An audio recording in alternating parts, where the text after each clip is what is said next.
Hello friends, ये हमारे vocabulary series का ये हमारा 9वां पार्ट है। क्योंकि 8 पार्ट तो हम ऑलरेडी कंप्लीट कर चुके हैं, तो अगर अभी तक आप वो 8 पार्ट अगर अभी तक आपने नहीं देखा है तो मैं आपसे रिक्वेस्ट करूंगा कि इस वीडियो को कंप्लीट होने के बाद आप प्लेलिस्ट में जाकर ज़रूर से ज़रूर वो 8 वीडियो देखो। क्योंकि वोकेबलरी सीरीज़ का ये काफ़ी ही बेनिफिशियल सीरीज चल रहा है और ये आपको वोकेबलरी याद करने में बहुत ही ज़्यादा हेल्प करेगा। तो मैं आपसे रिक्वेस्ट करूँगा कि इस वीडियो कंप्लीट होने के बाद आप ज़रूर से ज़रूर जाकर वो 8 वीडियोस ज़रूर देखना, ठीक है। तो चलिए हम लोग स्टार्ट करते हैं वोकेबलरी सीरीज़ का ये हमारा 9वां पार्ट। तो देखिए, सबसे पहले हमारा जो वर्ड है that is called sabbatical. Sabbatical का मतलब होता है विश्राम, विराम, अवकाश, यानी कि किसी भी तरह का लीव लेना, डैट इज कॉल्ड सबैटिकल। तो सबैटिकल इसको याद कैसे करेंगे ये समझो आप। देखो, सबैटिकल सबैटिकल बोलते ही आपको तुरंत क्या बोलना है, सबैटिकल सबबातिकल, सबैटिकल सबबातिकल। आप इसको ट्यून में एक गाना की तरह मतलब इसको बोलो, सबैटिकल सबबातिकल, सबैटिकल सबबातिकल। तो सब बातिकल जितना भी अभी है सब बातिकल, अभी मुझे क्या चाहिए, लीव चाहिए। सबैटिकल सबबातिकल, अब जितना भी है बात है, जितना भी प्रॉब्लम्स है सब बातें कल करेंगे, अभी मुझे क्या चाहिए, लीव चाहिए, मुझे छुट्टी चाहिए, मुझे आराम चाहिए, मुझे अब ये सब झंझट से दूर होना है। सबैटिकल सबबातिकल, अब सब बातें क्या करेंगे, कल करेंगे। आज स्टडी लीव चाहिए, आज मुझे लीव चाहिए, आज मुझे विराम चाहिए, आज मुझे क्या चाहिए, अवकाश चाहिए। तो सबैटिकल सब बातें कल करेंगे, आज मुझे क्या चाहिए, छुट्टी चाहिए। ठीक है, आई होप आपको समझ में आ गया होगा। तो देखिए, अगर इसके नेचर की बात करते हैं तो ये नेचर में है नाउन। ठीक है, ये नेचर में क्या है, नाउन है। A period of paid leave granted to a university teacher और अदर वर्कर फॉर स्टडी और ट्रैवल, यानी कि किसी भी तरह का क्या करना, लीव ग्रांट करना, मतलब लेना किसी यूनिवर्सिटी टीचर को या फिर अदर वर्कर को फॉर क्या, स्टडी और ट्रैवल के लिए, या तो स्टडी के लिए या तो ट्रैवल के लिए क्या करना, अवकाश लेना, छुट्टी लेना, वो भी क्या, पेड लीव। ठीक है, तो सबैटिकल सब बातें कल करेंगे, अभी मुझे क्या चाहिए, स्टडी लीव चाहिए। ठीक है, तो अगर इसके सिनोनिम की बात करेंगे तो यहाँ क्या, रिसेस हो गया, इसके सिनोनिम पीरियड ऑफ लीव हो गया। और अगर देखिए इस एग्जांपल की बात करेंगे तो she is on sabbatical for 6 months, यानी कि वो 6 महीनों के लिए क्या, सबैटिकल में, यानी कि स्टडी लीव में या फिर ट्रैवल लीव में। ठीक है, तो ये हो गया सबैटिकल मतलब सब बातें कल, सब बातें क्या करेंगे, कल करेंगे, अभी मुझे स्टडी लीव चाहिए। आई होप आपको याद हो गया होगा ये। तो चलिए हम लोग नेक्स्ट देखते हैं। अब जो हमारा नया वर्ड है, मतलब नेक्स्ट वर्ड है, वो है लैक्स। लैक्स का मतलब क्या होता है, लापरवाह या फिर सुस्त। लैक्स का मतलब क्या होता है, LAX, लैक्स। लैक्स का मतलब होता है लापरवाह या फिर सुस्त। देखिए इसको कैसे याद करेंगे, लैक्स, लैक्स से आपको क्या याद रखना है, लक्स, लैक्स और लक्स। तो याद रखना है कि जो लक्स साबुन से नहाते हैं वो काफ़ी ज़्यादा लापरवाह और क्या होते हैं, सुस्त होते हैं। तो जो लक्स साबुन से, लैक्स LAX, लैक्स, लैक्स का मतलब क्या होता है, लापरवाह या फिर सुस्त। तो लैक्स से आपको क्या याद रखना, लक्स याद रखना।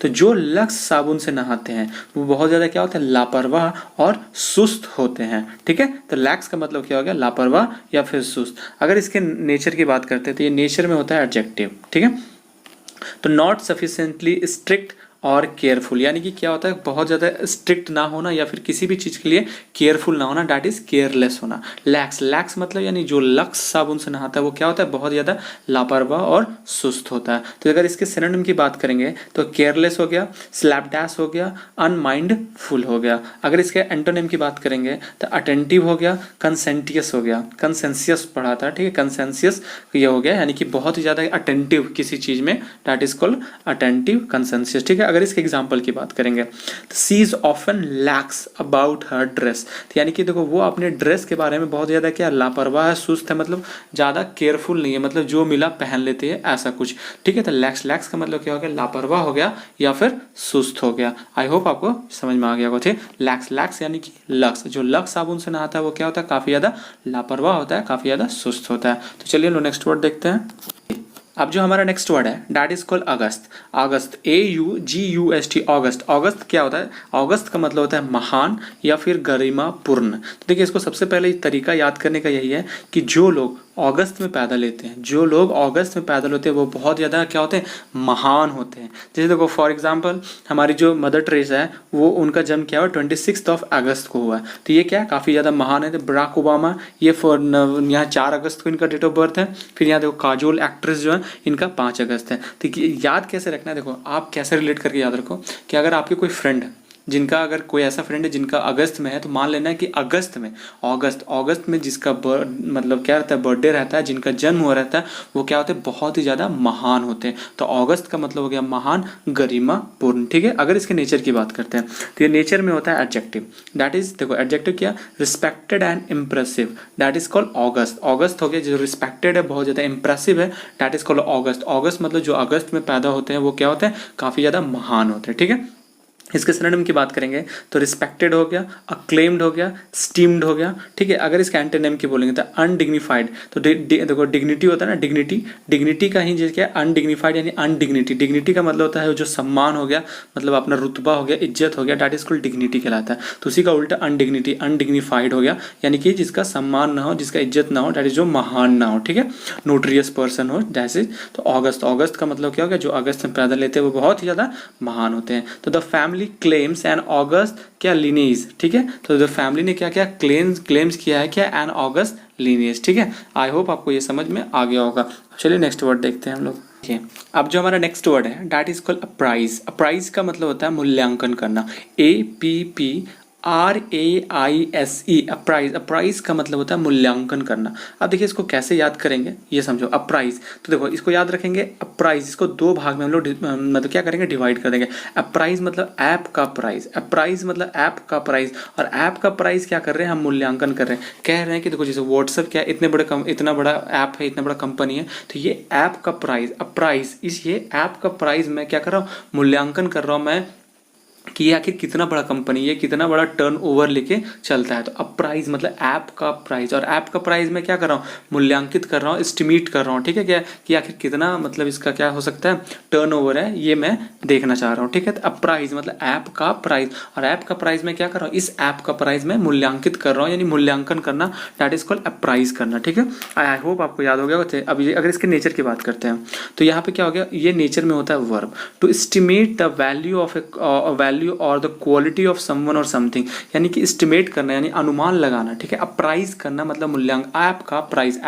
क्या कर रहा हूँ मैं, मूल्यांकन, यानी कि एस्टिमेट करना कि इसका वैल्यू कितना है, इस जो क्वालिटी है किसी समवन या समथिंग का, उसके एस्टिमेट करना उसका वैल्यू। ठीक है, ये हो गया। इसके नेचर की बात करेंगे तो हो गया क्या, ये वर्ब। अगर इसका सिनोनिम की बात करेंगे तो इवैल्यूएट करना, ठीक है, जांचना। ठीक है, अप्राइज करना मतलब मूल्यांकन करना, इवैल्यूएट करना, जज करना। अगर इसके एग्जांपल की बात करेंगे, अप्राइज द डैमेज, यानी कि जितना डैमेज हुआ है उसको क्या करो, मूल्यांकित करो कि कितना आखिर डैमेज हुआ है। तो प्राइस मतलब ऐप का प्राइस, और ऐप का प्राइस क्या करो, मैं मूल्यांकित कर रहा हूँ, इस ऐप का प्राइस मैं मूल्यांकित कर रहा हूँ कि ये कितना है, कितना इसका एस्टिमेट है, कितना ये इवैल्यूएट कर रहा हूँ कि इसका कितना ज़्यादा टर्नओवर है। ठीक है, तो प्राइस मतलब ऐप का प्राइस, और क्या कर रहा हूँ, मूल्यांकित कर रहा हूँ। प्राइस का मतलब हो गया मूल्यांकन करना। ठीक है, आई होप आपको याद हो गया होगा।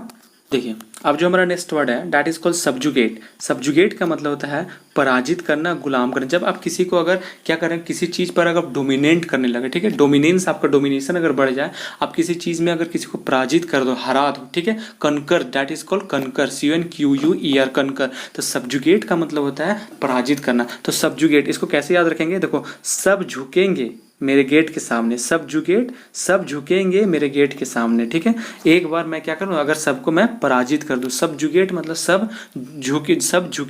जुगेट मतलब हो गया सब झुकेंगे मेरे गेट के सामने। ठीक है, बस एक बार मैं क्या कर दूंगा, सबको पराजित कर दूंगा। ठीक है, आई होप आपको ये समझ में आ रहा हो। देखिए अगर इसका दूसरा तरीका से समझने का, सब जुगेट, ठीक है, सब झुकेट मतलब सब झुकते हैं। ठीक है, सब जुगेट मतलब हो गया सब झुकते हैं, क्यों, मेरे गेट के सामने। क्यों, क्योंकि मैंने क्या, मेरा ये सबके सब क्या है, गुलाम है, क्योंकि सारे के सारे क्या है, मेरे गुलाम है, इसलिए सब जुगेट यानी सब झुकते हैं मेरे गेट के सामने।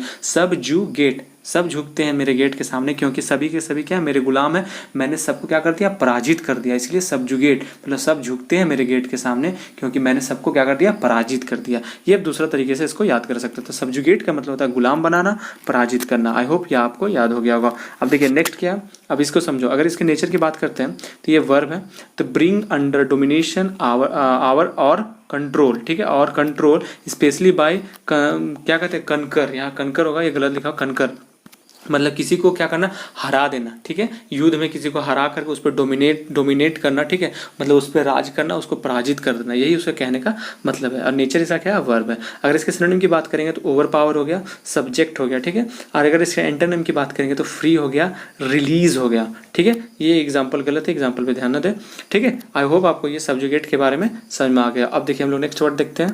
देखिए अब जो हमारा नेक्स्ट वर्ड है that is called turmoil, TURMOIL, turmoil. Turmoil का मतलब हो गया हलचल हो गया और घबराहट हो गया। तो देखिए इसका उतना अच्छा ट्रिक नहीं बन रहा था, बट आप थोड़ा सा अगर रिलेट करके समझ सको, टर्न ऑयल, टर्म ऑयल मैंने टर्न हो गया ऑयल, अब टर्न हो गया ऑयल जिसके चलते क्या हो गया, वो पूरे रोड में गिर गया, टर्न हो गया ऑयल, और जिसके चलते पूरा रोड में गिर गया, और क्या हो गया, वहाँ पे रोड में काफ़ी ज़्यादा हलचलाहट हो गई, काफ़ी ज़्यादा भगदड़ मच गया, काफ़ी ज़्यादा घबराहट होगी। तो टर्म ऑयल का मतलब हो गया हलचल हो गया और घबराहट हो गया। टर्म ऑयल का मतलब हो गया टर्मोइल हो गया, मतलब हलचल हो गया, घबराहट हो गया। अगर इसके नेचर की बात करते हैं तो ये नेचर में होता है नाउन, ठीक है, a state of great disturbance, confusion और अनसर्टिनिटी। अगर जब बहुत ही ज़्यादा क्या डिस्टर्बेंस, कन्फ्यूजन जब क्रिएट हो जाए, ठीक है, तो यानी कि हलचल हो जाए, घबराहट क्रिएट हो जाए, तो उसी को कहते हैं टर्मोइल, TURMOIL, टर्मोइल। टर्मोइल का मतलब हो गया घबराहट हो गया, हलचलाहट हो गया। अब इसके सिनोनिम की बात करेंगे तो डिस्टर्बेंस हो गया जब वो फर्मेंट हो गया। अगर इसके एंटोनिम की बात करेंगे तो पीस हो गया, ट्रांसक्विलिटी हो गया, ठीक है, इसका मतलब होता है शांति, ठीक है। अगर इसके एग्जाम्पल की बात करते हैं तो country is in a state of a political turmoil, यानी कि क्या है, जो कंट्री है is in A state of A political, तो जो क्या है ये काफ़ी ज़्यादा पॉलिटिकल टर्मोइल, यानी कि काफ़ी ज़्यादा घबराहट में, पॉलिटिकल, यहाँ पे पॉलिटिकल जो स्थिति है वो बिल्कुल भी हलचल में, मतलब एकदम पीस नहीं है, ठीक है, डिस्टर्बेंस में। तो यही हो गया टर्मोइल, TURMOIL, टर्मोइल। टर्मोइल का मतलब हो गया हलचल हो गया, घबराहट हो गया। जब कोई चीज़ क्या हो, पीस की स्थिति में ना हो, डैट इज कॉल्ड डिस्टर्बेंस की स्थिति में हो, तो उसी को कहते हैं टर्मोइल, ठीक है। और यहीं पर हमारा क्या होता है, खत्म होता है। तो चलिए नेक्स्ट वीडियो में मिलते हैं, आज के लिए बस इतना ही।